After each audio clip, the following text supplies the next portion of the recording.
Será que foi? Boa noite, doutor Olá, Renato. boa noite. Tudo bom? Prazer em Tudo recebê-lo ótimo. aqui em meu Instagram. É, Renato, eu vou deixar você se apresentar antes de eu ter algumas perguntas aqui. E aí depois a gente pode começar com o nosso bate-papo sobre transtorno bipolar. Pode ficar totalmente à Ótimo. vontade. Bem, muito obrigado pelo convite, viu, Wesley? Eu fiquei empolgado a gente vir aqui falar desse assunto, que é um assunto que eu sou completamente apaixonado, né? Eu acho que o transtorno bipolar, como diria um amigo meu, né, é a psiquiatria inteira, na verdade, né? Então, para você pensar sobre bipolaridade, você vai ter que saber sobre todos os outros transtornos, porque muitas vezes vai se confundir, porque é muito camaleão, né? Uhum, Então, para quem uhum. ainda não conhece, meu nome é Renato, né? Eu sou médico psiquiatra, faço aí bastante conteúdo nas redes sociais, o máximo que o tempo me permite, né? Falando justamente sobre bipolaridade, sobre transtorno bipolar. Legal. Doutor Renato, na clínica de psicologia, e às vezes eu abro algumas caixinhas aqui no meu Instagram, é muito comum mesmo. Talvez já no seu público isso já não aconteça mais, pelo fato de você já ter uma educação mais direcionada ao transtorno bipolar, mas como eu não falo especificamente só do transtorno bipolar no meu Instagram, é muito comum abrir caixinha e a pessoa me mandar assim: Wesley, eu acordo triste e vou dormir feliz. Eu sou uma pessoa bipolar, né? O que você responderia, doutor? A pessoa pode ser considerada um sujeito bipolar? Eu gosto muito dessas dúvidas bastante simples, porque, inclusive, a terapia cognitivo-comportamental, que é a linha teórica que eu trabalho, uma das premissas é uma coisa que a gente chama de psicoeducação, né? Ah, Que é sem você, dúvida. de fato, educar o paciente sobre o que está acontecendo. Então, vamos começar pelo básico do básico. A pessoa acordou triste e dormiu feliz. É bipolar? Aí a gente tem dois extremos, né, que a gente precisa ver e eu vejo os dois na prática, você provavelmente, né? Existem profissionais, e eu já encontrei vários, né, que falam assim, que se muda durante o dia, isso não é bipolaridade, é personalidade, né? Tentando simplificar de uma maneira muito estereotipada e errada, né? Então, o bipolar, ele pode sim mudar de humor dentro do mesmo dia, mas isso não caracteriza ser bipolar, né? Uhum. Mesmo não caracterizando, ele pode fazer isso. Então, acho que esse é um esclarecimento além para aquele profissional que acha que todo bipolar vai ter que fazer hipomania que dura 4 dias, ou a Uhum. mania vai ter que ser 7 dias. Não é bem assim. Quando você Uhum. pega o manual diagnóstico, ele está dando lá, mania precisa ser 7 dias, hipomania 4 dias. Mas Uhum. a forma como é feito o manual de diagnóstico, você reúne vários especialistas e a gente precisa traçar uma linha no chão. Hipomania 3 dias é hipomania? E 4 é? Mas se 5, será que não é? Algum momento a gente vai ter que colocar essa linha no chão. Mas Uhum. isso não quer dizer que é uma regra escrita na natureza. Tem bipolares que vão fazer episódios de hipomania menores, de 3, 2 dias, né? Então a gente tem que abrir a mente ou expandir a mente para além do DSM, de manual estatístico, né? Dito isso, que isso pode acontecer verdadeiramente, pessoas bipolares oscilarem dentro do mesmo dia, tem até um tipo de oscilação que chama ultradiana, né? Que é Uhum. justamente isso, a pessoa oscilando dentro do mesmo dia, né? Essa mudança de humor, em geral, dentro do mesmo dia, de manhã todo um jeito, à tarde todo um outro jeito, provavelmente não é necessariamente bipolaridade. Isso é mudar de opinião, isso é mudar de humor. Todo ser humano acontece isso, né? Às vezes você está reagindo a alguma situação, né? Não é isso que caracteriza o bipolar. O bipolar ele vai ter uma alteração em fases maiores de humor. Apesar de ele poder oscilar durante o dia, não é isso a característica. O Uhum. bipolar vai oscilar, por exemplo, um episódio depressivo em média vai durar 6 a 10 meses, né? Um episódio Uhum. de mania, 4 meses. Não é uma oscilação só dentro do mesmo dia. Interessante. Eu sempre faço uma distinção para o pessoal que o transtorno bipolar é um transtorno de humor, seria, né, um transtorno mais relacionado ao humor. E a emoção é diferente de humor, né? A emoção é um estado de transição rápida que acontece devido a um estímulo interno. Você lembrou de uma coisa que fez e se sentiu triste, ou de um estímulo externo. Você está indo para o trabalho, bateu o carro, ficou com raiva. Então, a mudança de humor seria uma coisa mais longa, mais distante, né? E Sem falando dúvida. em questão de mania e depressão, que é uma coisa que também muita gente pergunta, e acho que o DSM também ele dá uma enviesada, assim, quando a gente vai olhar para o transtorno bipolar. Como que funciona, doutor, na prática? O paciente chega, ele geralmente apresenta um quadro de hipomania puro, apresenta só a depressão, ou na prática o senhor tem visto que é uma coisa mais misturada? Aqui é que tem a grande confusão, né, Wesley? Eu acho que quando você está falando de transtorno bipolar, é importante saber o que que distingue a bipolaridade? Uma mania ou uma hipomania, tá? Isso é que vai me definir, né? Se eu tenho bipolaridade ou não. O problema é que o bipolar vai chegar para você deprimido na imensa maioria das vezes. Então, é um transtorno predominantemente depressivo. E agora a gente começa numa certa complexidade, por quê? Se você pega o transtorno bipolar tipo 2, ao longo da vida, ele vai passar 49% do tempo deprimido, 50% do tempo normal e 1% do tempo de vida em hipomania. Quer dizer que a sua chance de realmente ver ele em hipomania é pequena. Você vai ver ele, maior parte do tempo, em depressão. Mesmo os pacientes transtorno bipolar tipo 1, isso também acontece. Em média, vão passar 10% do tempo em mania ou hipomania e 30% do tempo em depressão. Ainda assim, a depressão predomina. Para complicar um pouco as coisas, nem tudo são flores, né? No transtorno bipolar, você nunca vai achar uma regra bem definida. Então, a gente já grava isso. A imensa maioria do transtorno bipolar, você vai ver ele deprimido. Porém, existem exceções. 30% dos homens, e aqui a gente tem que quebrar um outro mito, porque quando você fala na palavra bipolar, você pensa em dois polos, de mania e depressão. Isso não é verdade, né? Existem 30% dos homens que só fazem mania sem nunca fazer depressão. Quer dizer que 30% dos homens bipolares só tem um polo de cima, nunca deprime. Enquanto 15% das mulheres bipolares também só fazem mania sem nunca deprimir. Aí oscila entre eutímico e hipomania. Fica normal e hipomania, normal e hipomania. Isso. Não entra na depressão. Normal e mania, né? O que é outro erro também, que já vi muito profissional falar, não, ele não é bipolar porque nunca deprimiu. 30% nunca deprime, é muita coisa dos homens, e 15% das mulheres, né? Então é um número grande. Então, resumindo, maioria do tempo em depressão. Existem esses casos especiais, que só fazem mania, né? Então, eu preciso começar a aprender como que eu vou identificar um bipolar através da depressão. Quais características da depressão eu vou ficar com a pulga atrás da orelha ou já ficar pensando, nossa, isso aí será que não é bipolaridade? Por quê? Porque eu não posso ficar esperando a sorte, a pessoa virar para uma hipomania, fazer uma mania. A hipomania, dificilmente a pessoa vai declarar espontaneamente uma hipomania, né? Pelo contrário, vai achar que às vezes foi o período mais produtivo, o melhor período da vida dela, né? E como é que funciona quando chega, por exemplo, eu acho que eu vi um IGTV que você comentou, até agora no início da live você comentou isso que eu achei bastante interessante, que o transtorno bipolar ele tem uma média de diagnóstico aí para afirmar um diagnóstico de uns 10 anos, mais ou menos, desde que a pessoa apresenta os primeiros episódios, e ele é meio que um camaleão, né? Então, por exemplo, eu vi que você falou uma coisa muito, muito interessante mesmo, que não vi em livro-texto, é uma informação bastante rica, assim, que me despertou bastante interesse nisso.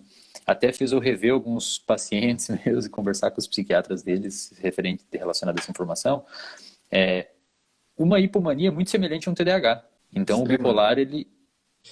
Aí a gente tem um problemão mesmo, né? A hipomania, se você coloca numa coluna sintomas de hipomania e na outra coluna sintomas do TDAH, aquela apresentação mista, né? Você vai ver que são idênticas, assim, idênticas as duas coisas. E o problema é que a hipomania, ela pode ficar por décadas, o paciente pode ficar em hipomania, né? Ao contrário que as pessoas pensam, o tempo mínimo seria 4 dias, mas existem várias pessoas que você vai pegar por décadas. Isso era uma informação que eu até não acreditava muito, até um paciente que eu vi há algum tempo atrás, né? Ele já tinha 30, 40 anos, hein, de história de hipomania sem parar, sem nunca ter deprimido. Chegou lá com 60 anos deprimido, né? Falei, gente, mas não é possível que é bipolar. Às vezes é a personalidade, não é a hipomania. Muito tempo, né? Introduziu o lítio, 5 dias ele mudou completamente. A família falou de não reconhecer, porque ele era um outro homem totalmente diferente. Ele ficou em hipomania 40 anos, 4 décadas seguidas, né? E eu tenho... Qual foi a pergunta mesmo? Eu comecei eu perguntei do TDAH e ser muito parecido com hipomania e o perigo que tem de você tratar um paciente em hipomania como, por exemplo, Venvanse ou algum psicoestimulante. Deve ser um gasolina na fogueira, né? Muitas vezes piora a hipomania, né? E isso é um erro muito comum e às vezes até compreensível, porque o quadro fica muito, muito parecido. é que a gente tem que investigar a infância dessa pessoa. Muitas dessas pessoas com hipomania vai começar mais tarde na vida, né? Então, a maioria das pessoas com bipolaridade vai abrir o quadro entre 15 e 19 anos, mas pode abrir em qualquer momento da vida. Quando você vê um TDAH, entre aspas, que começou, tem 4 anos, com 25 anos, isso não é TDAH. Isso é hipomania que a pessoa está fazendo. Outra questão seria analisar a história genética familiar da pessoa. Isso daqui, se você não fizer uma boa história familiar, você está perdido, você não vai dar o diagnóstico de bipolaridade. Tem que lembrar que o transtorno bipolar é o transtorno mais genético que existe na psiquiatria. Não existe nenhum com a maior herdabilidade do que o transtorno bipolar. Então, eu preciso investigar. A pessoa tem um monte de parentes com, por exemplo, uso de substância, de álcool. Tem vários parentes com transtorno de humor. Alguém que já fez um episódio psicótico. Eu não posso ficar pensando em TDAH. Eu já tenho que pensar que isso é bipolaridade. Então, o TDAH inicia na infância, 6 anos de idade, e a hipomania, em geral, vai acontecer bem mais tarde. É interessante, né, doutor Renato, que quando a gente vai olhar para a gênese do transtorno bipolar, tem esse componente genético bastante importante, de fato, mas quando a gente vai olhar para o prognóstico, aparentemente os fatores ambientais são extraordinariamente fundamentais para conseguir um bom prognóstico. O que seria aí já entrando em duas coisas que o senhor pode comentar, que acho que é interessante, o padrão ouro psicofarmacológico, né, que acho que é o lítio, e o que o paciente, do ponto de vista comportamental, até sugerindo para a comunidade de psicólogos, tem muitos profissionais da psicologia que me acompanham, então o que o psiquiatra faz com o paciente, do ponto de vista medicamentoso, e o que na clínica nós da psicologia podemos fazer para auxiliar o tratamento psiquiátrico, por exemplo, terapias de ritmo, auxílio de rotina, como é que você orientaria isso? Aí a gente tem duas coisas super importantes para a gente ver. Né? Primeiro, para aqueles psicólogos que ainda não estão conscientes do quão neurobiológico que é a bipolaridade, você precisa rever seus conceitos com urgência. Porque algumas coisas, alguns transtornos psiquiátricos não têm uma influência tão neurobiológica. Então, você consegue tratar de outras maneiras. Né? No transtorno bipolar, eu preciso passar pelo medicamento correto, senão eu não vou conseguir um bom resultado. Quais são esses medicamentos? Principalmente estabilizadores de humor. Então, eu estou falando de lítio, ácido valproico, lamotrigina, carbamazepina, junto com talvez antipsicóticos atípicos. Aí a gente está falando de quetiapina, olanzapina, risperidona, por aí vai. O que não pode acontecer, e aí todo psicólogo tem que ficar muito atento, abrir mesmo o olho para isso aqui, é o quê? Se o seu paciente começa a ficar hiperreativo, impulsivo, hipersensível às coisas, começa a reagir de uma forma mais dramática, mais impulsiva, e quando você vai ver, ele está usando um antidepressivo. Isso daí é uma dica que o psicólogo pode salvar muitas vezes o próprio paciente. Por quê? Porque o médico deu o diagnóstico lá para ele de depressão e colocou um antidepressivo. Sem o estabilizador. Sem o estabilizador. O que acontece com esse paciente na maioria das vezes? Não é virada maníaca. Ele vai ficar mais irritado, mais hipersensível, mais impulsivo e com pensamentos suicidas. Né? Tudo isso junto e vira aquele quadro instável, com muita oscilação de humor, irritabilidade, dá problemas no relacionamento. Né? Precisa desconfiar do antidepressivo. Esse antidepressivo sem estabilizador de humor pode ter sido colocado em uma pessoa que é bipolar. E aí ela fica dessa maneira. E você vai observar muito melhor do que o médico psiquiatra. Porque você está vendo a mudança.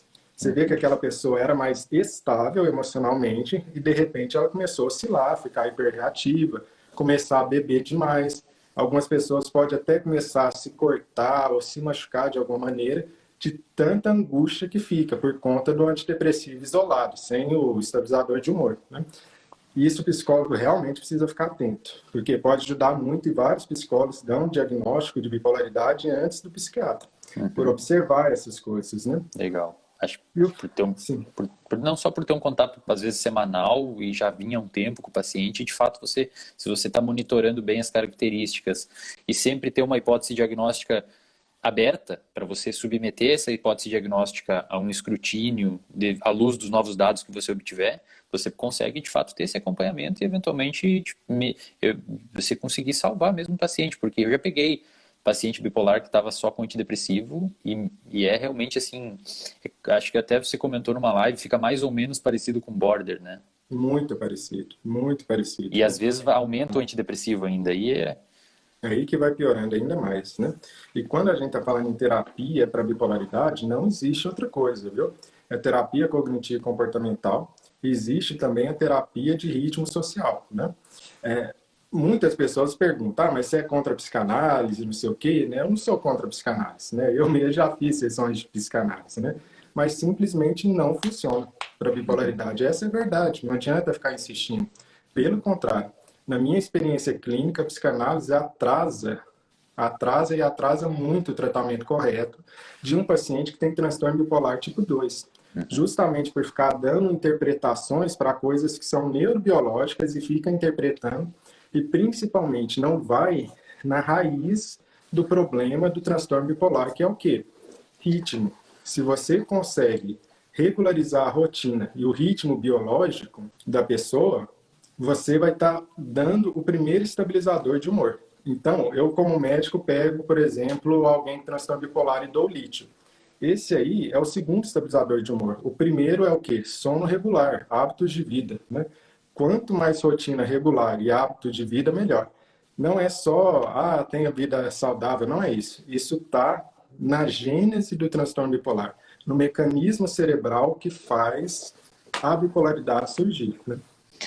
Neurobiologicamente falando, doutor, o meu público ele é um pouco treinado, eu sou neurocientista, então até eu tava lendo um livro ali, não lembro agora quais são os organizadores do livro, e eles falam de modelos animais, quando a gente vai estudar no laboratório, né? A gente tem os modelos animais de depressão, que os mais clássicos é estresse crônico ou indução de um quadro farmacológico de estresse por administração de corticosterona.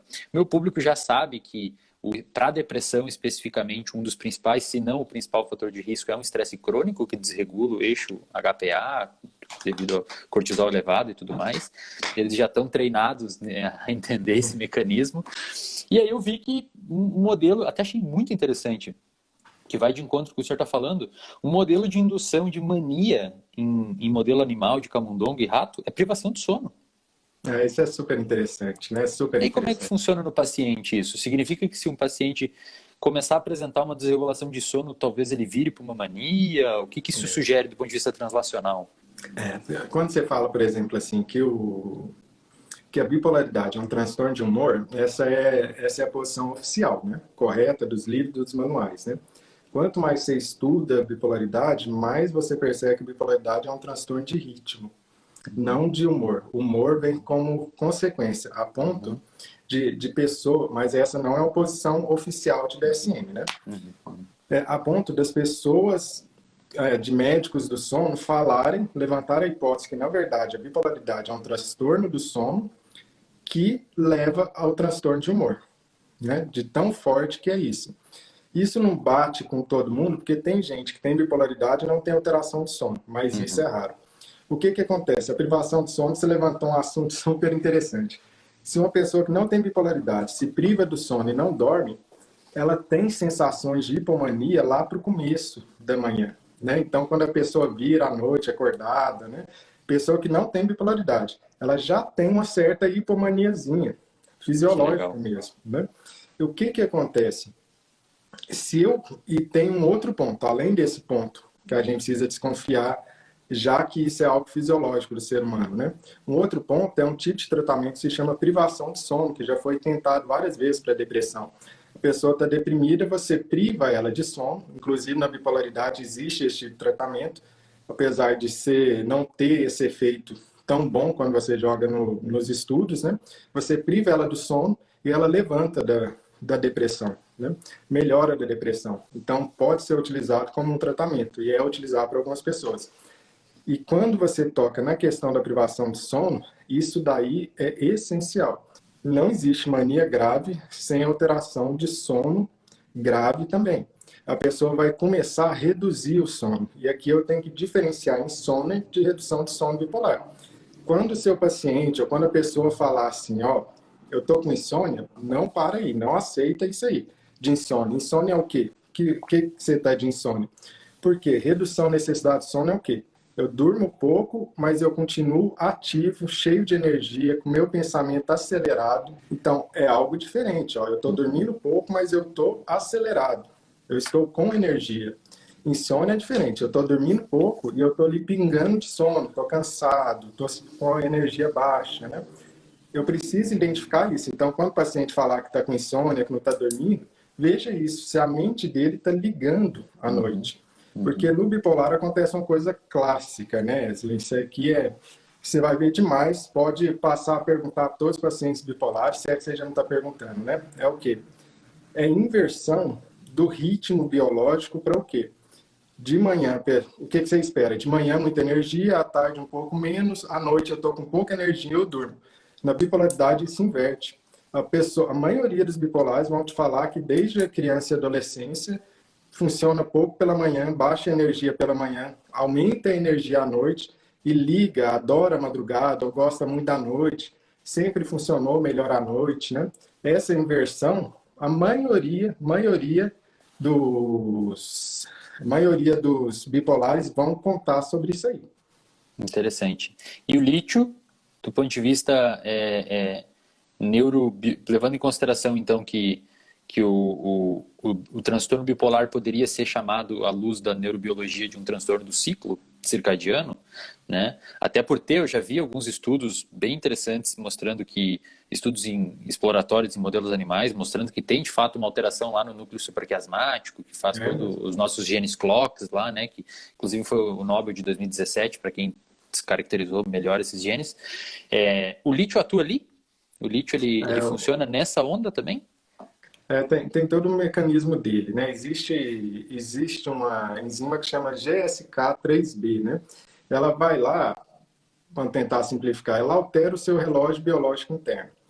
O que o lítio faz é inibir essa enzima GSK3B e com isso o seu relógio volta a funcionar normalmente, o seu relógio, seu ritmo circadiano, né?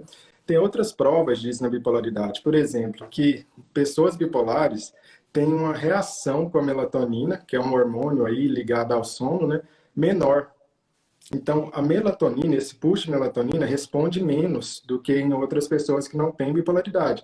Então, fica uma resposta menos clara à luz e à escuridão. Tanto é que tem outro estudo muito legal, que eu gosto mais desse estudo, que é tratar mania com escuridão. Simplesmente isso, né? Fizeram um estudo de caso, inclusive em Harvard, não foi em qualquer faculdade, de uma pessoa que tinha um transtorno bipolar grave que nunca estabilizava. Aí, simplesmente, deixaram ele no escuro 14 horas por dia. E ele melhorou, depois de um tempo com essa escuridão.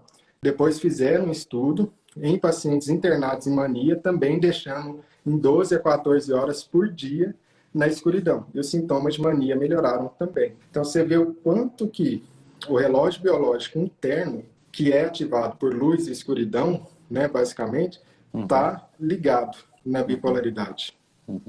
E quando você pega um paciente, doutor, que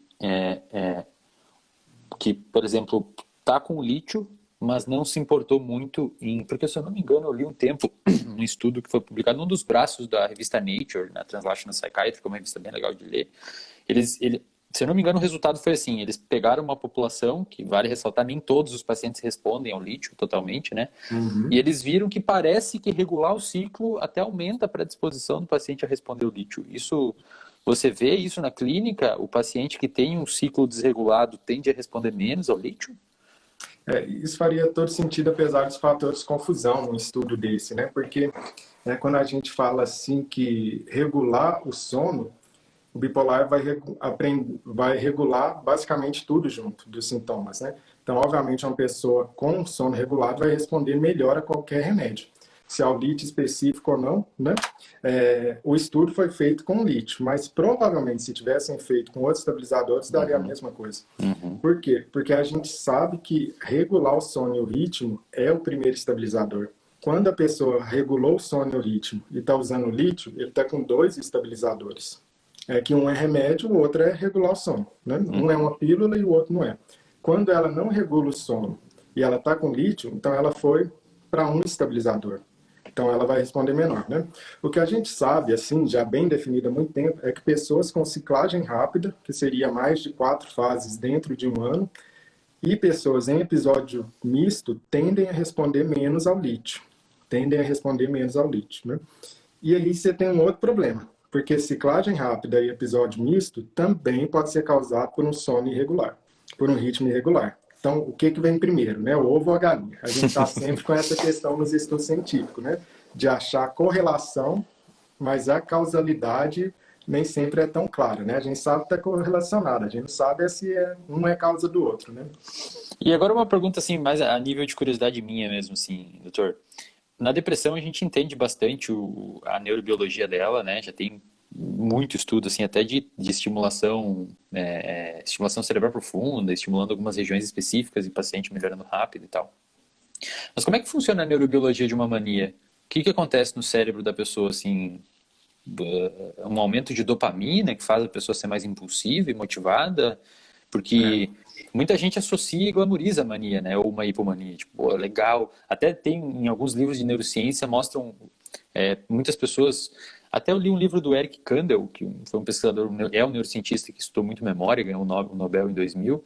Ele escreveu um livro bem legal sobre mentes diferentes, o que cérebros incomuns dizem sobre nós, e ele explica a neurobiologia ali do bipolar. E ele fala que, por alguma razão, existe muito no mundo artístico. Não sei se você tem essa literatura, mas muitos artistas têm transtorno do espectro da esquizofrenia ou do espectro, que o bipolar é um espectro, né? Não é só o tipo 1 e o tipo 2. E aí até tem ali alguns indicadores de que os anos em que os pacientes estavam mais em hipomania ou mania, eles produziam muito mais. E eventualmente isso é visto até como uma glamorização, né? Eu já tive paciente que disse que parece que o cérebro está fritando quando ele está nessa fase. O que acontece a nível de... Porque... Olhando para o sono, por exemplo, um dos sinalizadores químicos que nos induz o sono, por exemplo, é a adenosina, né? Que seria um resto do ATP, do trifosfato de adenosina, que você faz uma fosforilação durante o dia, que ela acumula no seu cérebro e você induz o sono. Você bota uma cafeína ali, você consegue mentir para o seu cérebro quanto tem de adenosina. Seria uma coisa assim, para o paciente dormir pouco e não se sentir cansado, uma lavagem mais rápida de adenosina, ou o que acontece, quais os danos, é realmente uma fase boa? Ou pode ser a gente tem vários mecanismos aí, né? O mais claro de todos é um excesso de dopamina. Tanto é que você simula perfeitamente um estado de mania se a pessoa cheirar muita cocaína, por exemplo, né? Ela vai estar ali com um comportamento muito, muito semelhante a alguém em episódio de mania. Aí você falou de várias coisas que vale a pena a gente conversar, né? Uma primeira, a questão da mania de gostar. Algumas pessoas pensam na mania só como euforia, mas isso não é verdade. 71% das pessoas em mania vai ter irritabilidade. Esse é o maior sintoma da bipolaridade, irritabilidade. Não é euforia, não é alegria, não é entusiasmo. É irritabilidade que chama atenção durante a depressão ou durante a mania ou hipomania. A questão que você levantou da criatividade, dos artistas, tudo é algo super interessante. Foi motivo do meu e-mail, né? Todo domingo eu mando um e-mail aprofundando um assunto sobre bipolaridade. Nesse último domingo eu estava falando sobre isso, que eu comparei a bipolaridade como se fosse um pão de queijo, né? Basicamente é assim, né? Você tem um pão de queijo. Se ele está morno, você vai comer ele, vai ser uma delícia, muito saboroso. Se ele está quentinho, você vai comer ele e vai incomodar um pouco, mas até que vai. Se ele está muito quente, você vai machucar a sua boca. Se ele estiver pegando fogo, você vai machucar a boca, a língua e vai ter que ir para o hospital. O pão de queijo, o ingrediente é a mesma coisa, mas a temperatura fez você sentir bem ou fez você parar no hospital. Do mesmo jeito, são os genes da bipolaridade. Qual que é o gene da criatividade? Simplificando bastante. Você tem um gene de associar ideias não correlacionadas. Isso é uma coisa boa. Se a expressão desse gene está normal, é igual eu não tenho nenhuma criatividade de grande coisa. Né? Se esse gene a do pão de queijo foi boa. Mas depois de muitos anos pensando sobre. Se a minha criatividade se o meu gene está mais ativado, eu sou uma pessoa criativa, artística e tal. Se ativa demais, as minhas ideias, ao invés de eu conseguir juntar, elas começam a se desorganizar. Então, isso que vai acontecendo de uma pessoa ser criativa, entrar em hipomania e mania. É o mesmo gene, mesma coisa, porém vai subindo. Outro gene, por exemplo, e que é bem comum, né, é a busca por novidades. Então, vamos supor que existe um gene B que dá a busca de novidade. Se eu não tenho esse gene, nada expressado, eu sou um cara bem chato, eu gosto de tudo certinho e tal. Se eu tenho ele mais expresso, eu gosto de novidade, eu procuro coisas novas, eu vou evoluindo na vida. Se eu tenho ele muito expresso, eu começo a ficar impossível, eu não paro em lugar nenhum, eu não consigo ficar, né? É por isso que a bipolaridade, como ela tem vários genes que trazem coisas muito boas em determinada quantidade de ativação, você vai ver bipolares se destacando demais. O mundo artístico tem inúmeras pessoas que têm transtorno bipolar, pessoas altamente produtivas, altamente funcionais, né? Eu tenho vários pacientes que têm 2 cursos, pós-fora, super bem-sucedidos. Porque o mesmo gene que te faz você sair tendo sexo com 10 pessoas no dia sem camisinha, algo totalmente impossível, é o gene que te faz tomar riscos calculados e ser um bom empreendedor. A única diferença é o quão ativado que ele está. Quão ativado ele está. Um é um estado patológico, o outro é um estado não só normal, como excepcional. É por isso que às vezes as pessoas confundem. Sem contar que tem estudos mostrando uma coisa que chama vantagem bipolar, que é o quê? Basicamente são parentes em primeiro grau de quem tem genética bipolar, quem tem um diagnóstico bipolar e nunca desenvolve a doença. Só são pessoas altamente funcionais, com alto desempenho e alta execução. Então eles ficaram com a vantagem bipolar, com a vantagem genética. Nesse sentido, a evolução meio que selecionaria esses genes? É por isso que a evolução não retirou esses genes da população. Toda a genética bipolar ela é extremamente importante para a evolução da humanidade, dependendo da expressão dela. Tudo é assim, né? A diferença entre remédio e veneno é a dose. Tudo é assim. Os genes da criatividade a gente precisa. O gene que causa tomar risco, a gente precisa. Gene que causa a pessoa associar ideias não relacionadas, a gente precisa. Gene de ficar mais sociável, de gostar mais de conversar, a gente precisa disso também. Então, a bipolaridade é uma ativação muito além disso. E aí eu começo a ter um monte de problema. E, doutor, bom, é interessante, né, entender que é um transtorno com uma carga genética bastante importante. Mas existe um outro componente aí para o pessoal que não tem essa ideia pronta, que é uma coisa chamada, além da genética, uma coisa chamada epigenética. Que seria o quê? Imagina aí, pessoal, imagina que a genética é um livro e a epigenética é você botar post-it nesse livro, que na próxima impressão os post-it vão sair impressos junto no outro livro, né? Como se fossem anotações que ficam ali no código.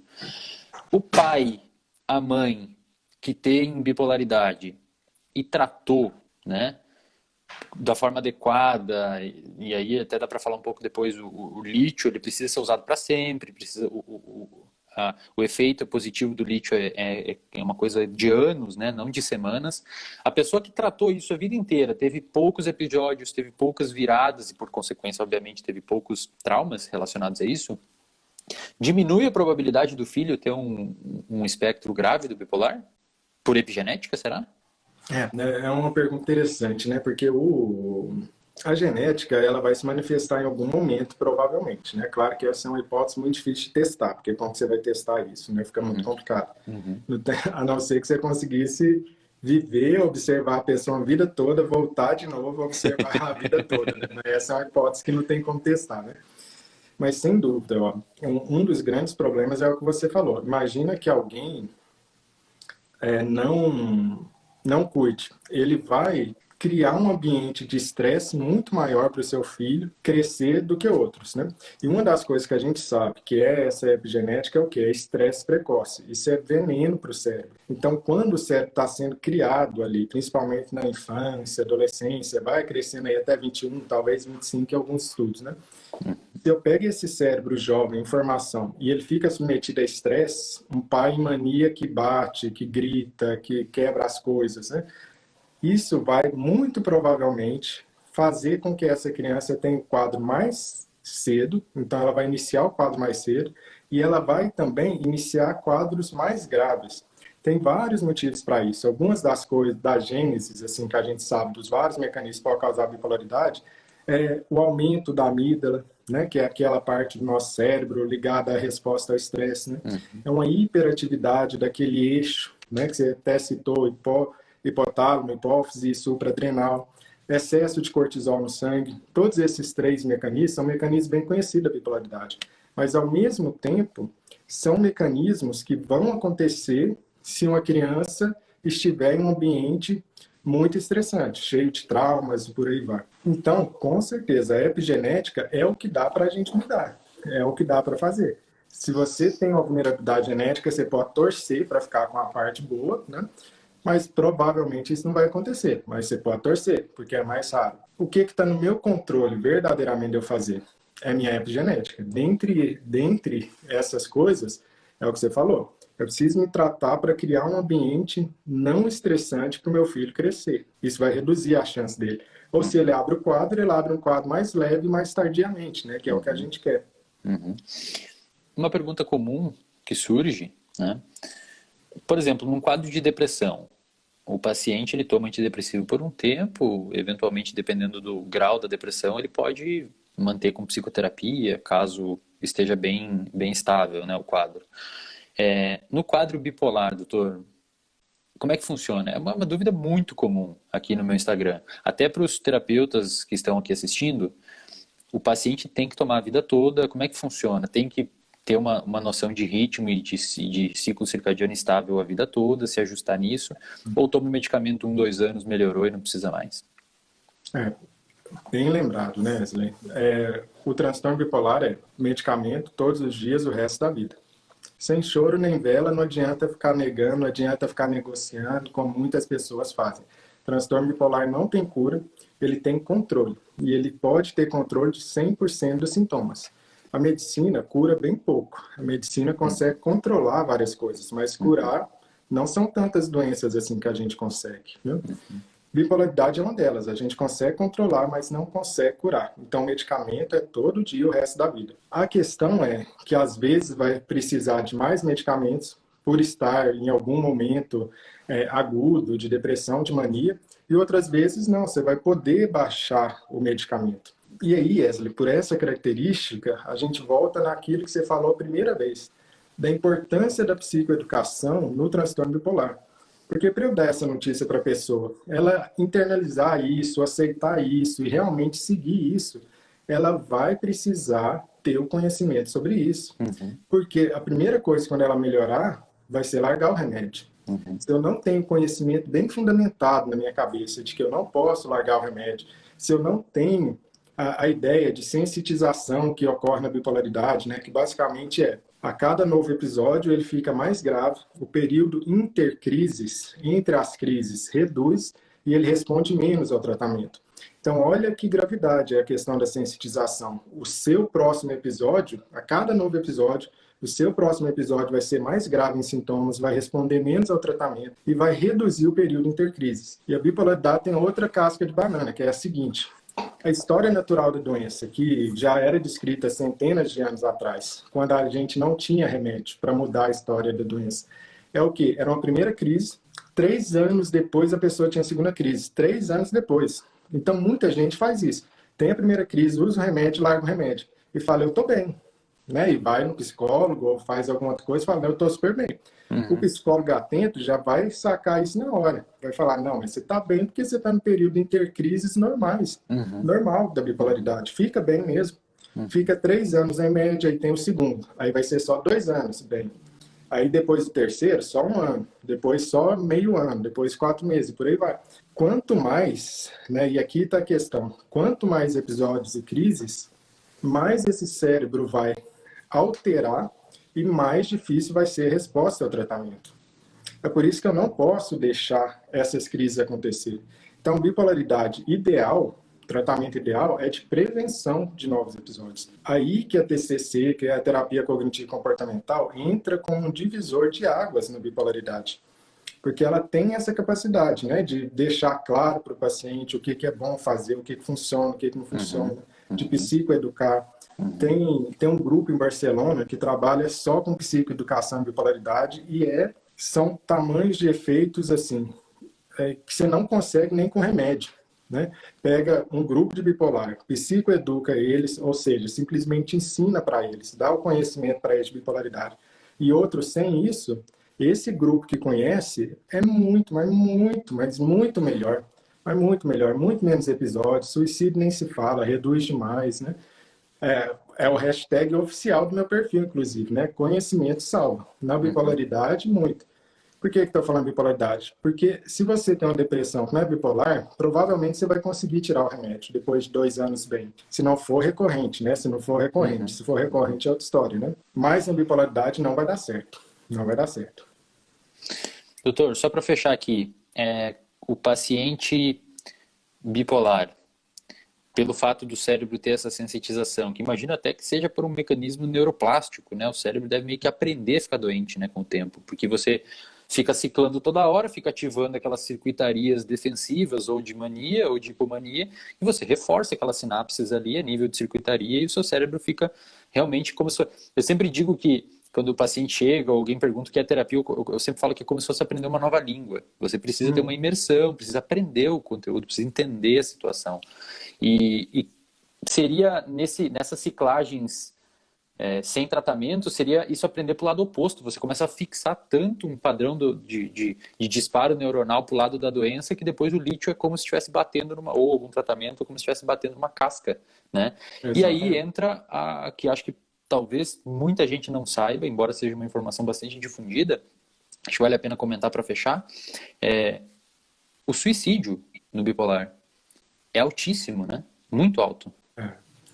O suicídio na bipolaridade, a bipolaridade, né, é o transtorno psiquiátrico que tem maior taxa de suicídio, né, que é de 15%, né, varia entre 10% e 15%, né, mas é a maior taxa de suicídio.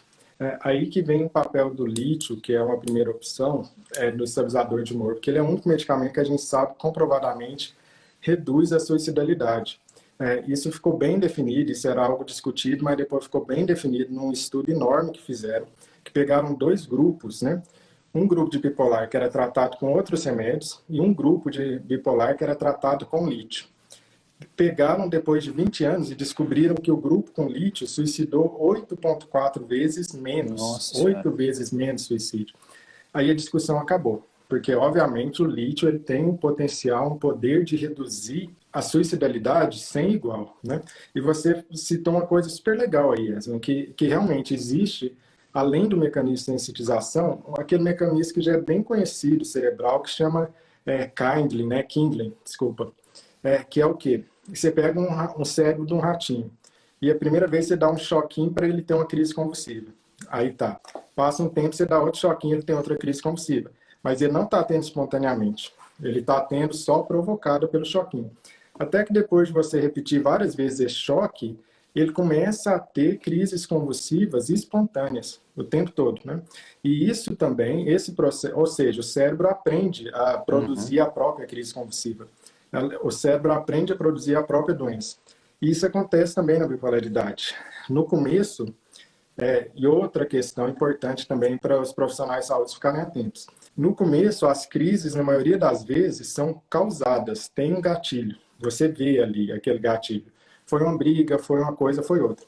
Com o passar dos anos, as crises se tornam verdadeiramente espontâneas e você pergunta para o paciente, não, mas tem alguma causa? Não tem causa. A causa é a própria doença que está causando isso, né? Então, você vê isso. Então, quando o paciente falar que ficou mal do nada, que realmente piorou muito, pode acontecer no transtorno bipolar disso realmente ser a realidade. Ele está começando a fazer episódios espontâneos de humor. De ele estar bem, de repente, na outra semana fica super mal, sem gatilho, sem causa. Isso vai acontecer depois de anos, não é com alguém com 20 anos de idade. Isso vai acontecer com anos, né? Com anos de doença. Ou seja, se a gente não levar em consideração os conhecimentos neurobiológicos aí dos últimos 30, 40 anos, não tem como entender bipolaridade. Dificilmente, né? Apesar de, por incrível que pareça, né? Kraepelin era um psiquiatra 1880, 1890, né? E a descrição dos sintomas clínicos dele é maravilhosa, é muito parecido com o que a gente tem hoje, né? Depois de muitos e muitos anos, né? Então, a descrição clínica a gente já sabe há muito tempo, mas a gente não tinha tanta ideia dessas questões, né?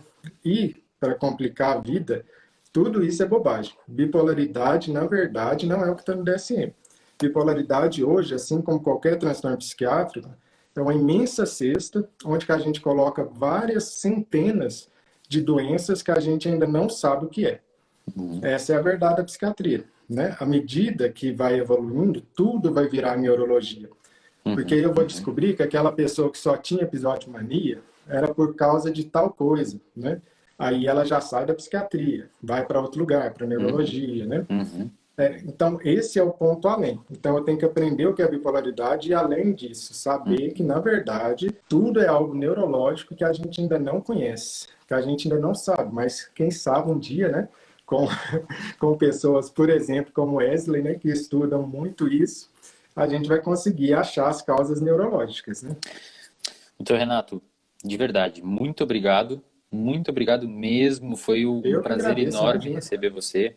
Eu gosto, falei até para o pessoal que me segue, que eu gosto muito da forma que você vê a psiquiatria, que é um pouco além dos manuais e principalmente à luz da neurobiologia. É realmente bonito ver a forma que você fala do transtorno bipolar, levando em consideração os conhecimentos de ciclo circadiano, que é uma coisa que a gente evoluiu dormindo, a gente dorme um terço da vida, portanto isso é importante, o nosso ciclo é importante.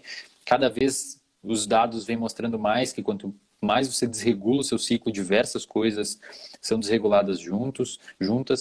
E fico muito feliz de ver, quem me apresentou você foi a doutora Laís, que eu encaminho pacientes para ela, a gente trabalha junto em alguns casos, e eu realmente fiquei genuinamente muito feliz de conhecer seu trabalho. Obrigado mesmo por comparecer nessa live, convido todos os meus seguidores a acompanhar o Dr. Renato, se inscrever no curso dele. Eu mesmo o farei, se for possível os psicólogos acompanhar. E acompanho você diariamente. Espero que eventualmente a gente possa retornar aqui e conversar de novo sobre isso. Obrigado mesmo, muito obrigado mesmo. Estou muito feliz. Imagina, Wesley. Eu que agradeço muito pelo convite. Eu acho que nunca me fizeram tão boas perguntas, né, para falar a verdade, né? E uma coisa, né, Wesley, que eu sempre digo, né? Pessoas como você que fazem o seu trabalho são o futuro da psicologia, né? Assim como a psiquiatria, também aquela psiquiatria viajada, subjetiva, aquilo acabou, isso não existe mais, né? A psicologia, a questão de hábitos nunca vai desaparecer, isso não existe. O ser humano precisa dessa parte, a gente não é só máquina que aperta o botão.